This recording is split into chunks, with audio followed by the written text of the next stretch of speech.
Ideja, kas sapņota 15 gadus, tā par ieceri Ikšķilē Lupīna ielas stadiona teritorijā veidot skateparku, saka viens no idejas autoriem Jānis Bērziņš. Šobrīd Ikšķiles pašvaldībā iesniegtas braucēju ieceres plānotā parka izbūvei. Kopēji Latvijas mērogā parks varētu būt viens no labākajiem parkiem, ja tas tiek izveidots tāds, kā šobrīd ir iecer, kāds ir skices un ideja, kā tāda izveidot. Līdz ar to, jā, cilvēki, es domāju, ar lielu interesi brauks arī no citām vietām uz Ikšķili braukāties.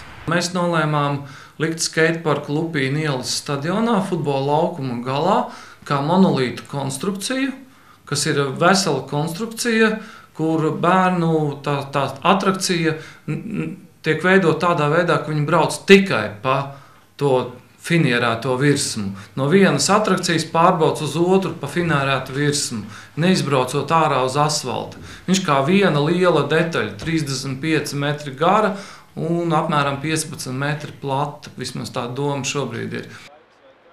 Kā norāda Jānis, plānojot parku esot izvērtēti un iekļauti citu Latvijā esošo parku labākie elementi. Tomēr ideja Ikšķilē nesot radusies nejauši, jo jau vairākus gadus Lupīna ielas stadionā darbojas parks, kur izveidoti māla trampolini jeb trēli, ko iecienījuši un izmanto ne tikai vietēji aktīvisti, bet arī braucēji no citām pilsētām, kā Rīga un Ventspils. Potenciāls plānotajam parkam esot, vien pateicoties Ikšķiles labajai lokācijas vietai.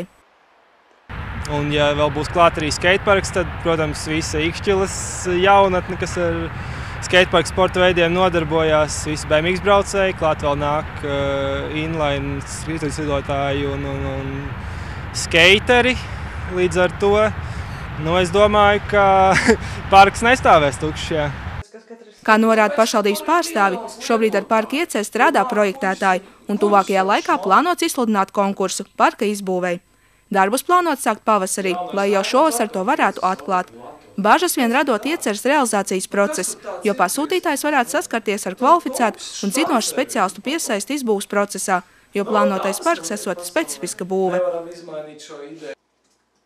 Dats Stribotska, Laura Liepiņa, Artis Supe, Ogres televīzija.